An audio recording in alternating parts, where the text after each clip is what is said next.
Assalamualaikum warahmatullahi wabarakatuh. Bertemu kembali dalam mata kuliah Industri Pariwisata.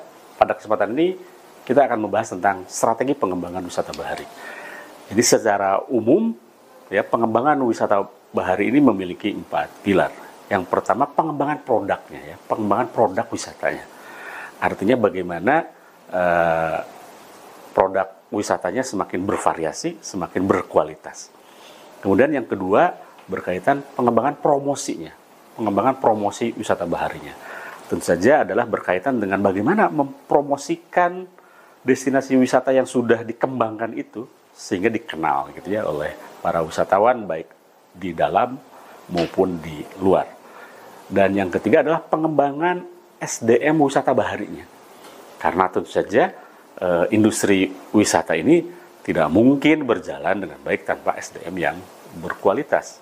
Dan terutama pasca pandemi, yang keempat adalah adaptasi baru wisata bahari, sehingga sertifikasi berkaitan kebersihan, kesehatan itu menjadi sesuatu yang harus ya dipenuhi oleh para pelaku wisata, para penyedia jasa wisata ini.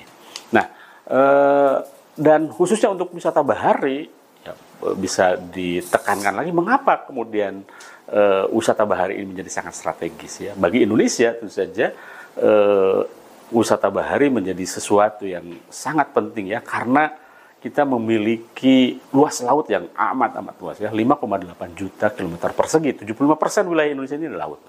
Sementara luas daratannya 1,9 juta gitu ya, 25%-nya. Di mana di wilayah laut yang luas ini memiliki 17.504 pulau yang terdaftar di PBB seperti itu ya. Anda bisa bayangkan dengan jumlah pulau yang sangat besar ini, Indonesia memiliki luasan panjang pantai yang amat panjang gitu ya.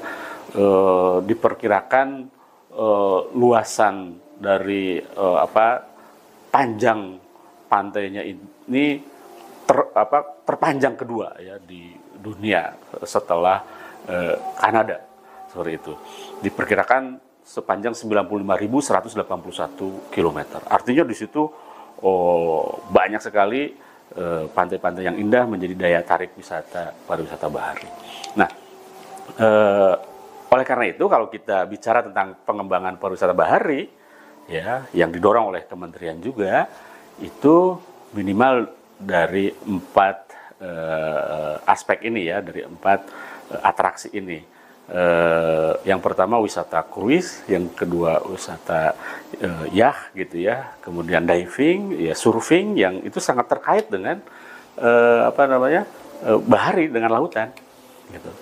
Wisata selam di Indonesia baik di Sumatera, di Jawa, di Kalimantan, bahkan kemudian di Indonesia bagian timur ya, di Sulawesi, di Maluku, Papua, di Nusa Tenggara gitu, itu sangat banyak ya.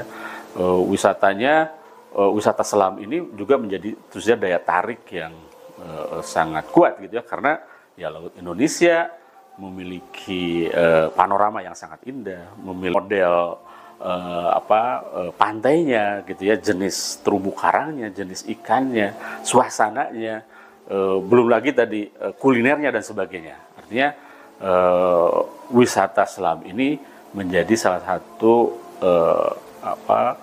atraksi wisata yang menarik banyak wisatawan.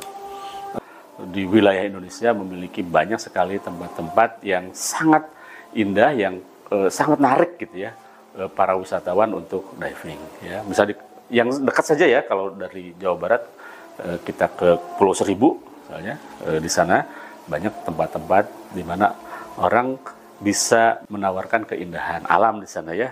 Ada terumbu karangnya ya, lautnya yang jernih, kemudian ada ikan-ikannya yang sangat eksotis ya, sangat indah seperti itu. Nah, tentu saja pengembangan wisata selam ini juga harus didorong dan difasilitasi ya, misalnya dengan peraturan, kemudian juga supaya lebih berkembang lagi bagaimana peraturan-peraturan yang mengatur tentang aktivitas selam ini bisa diketahui oleh seluruh stakeholder, bisa dijalankan sehingga aktivitasnya menyenangkan gitu ya, dan tadi terbebas dari berbagai hal yang negatif berkaitan dengan wisata ini gitu ya. Kapal pesiar juga, meskipun mungkin Indonesia belum sebagus Singapura misalnya, tentu saja ini juga menjadi salah satu aspek yang perlu terus dikembangkan. Salah satunya dengan menyediakan ya tempat-tempat kapal pesiar itu singgah gitu ya. Dalam peraturan Menteri Perhubungan sudah ditetapkan ya, ada 10 titik yang menjadi tempat singgah dari kapal pesiar ini ya. Tanjung Priok, Tanjung Perak, Belawan, Makassar, Benua Bali ya, Tanjung Emas, Sorong, di Kupang kan gitu ya. Ada pelabuhan Lembar di Pulau Lombok ya, ada Labuan Bajo seperti itu. Dan ini juga tentu saja menjadi daya tarik tersendiri ya, di mana kalau kapal pesiar itu akan membawa banyak wisatawan ke tempat tersebut gitu ya. Ada juga kapal-kapal yang lebih pribadi ya, yang tentu saja memiliki pangsa pasar tersendiri gitu ya, dan dengan aman, sehingga ini juga menjadi daya tarik tersendiri. Pelabuhan-pelabuhan tempat keluar masuknya kapal wisata ini ya, ini juga sudah ditetapkan ada 28 titik gitu ya, untuk kapal-kapal wisata yang ya ukurannya sedang ataupun kecil, sehingga kemudian bisa dengan nyaman kemudian berkeliling ya, dari satu tempat ke tempat-tempat yang lainnya gitu. Kemudian ya surfing kan gitu ya.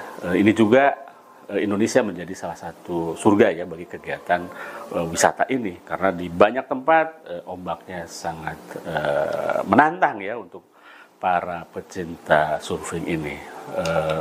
Misalnya di Indonesia, baik di Sumatera ya, di Sumatera bagian barat, kemudian di Jawa ya, terutama di Jawa bagian selatan, kemudian di Morotai sana gitu ya, di Papua, tempat-tempat yang sangat indah dan sangat menarik gitu ya, sangat menantang, terutama bagi para pecinta kegiatan ini gitu ya, dan itu menjadi daya tarik wisata bahari kita gitu.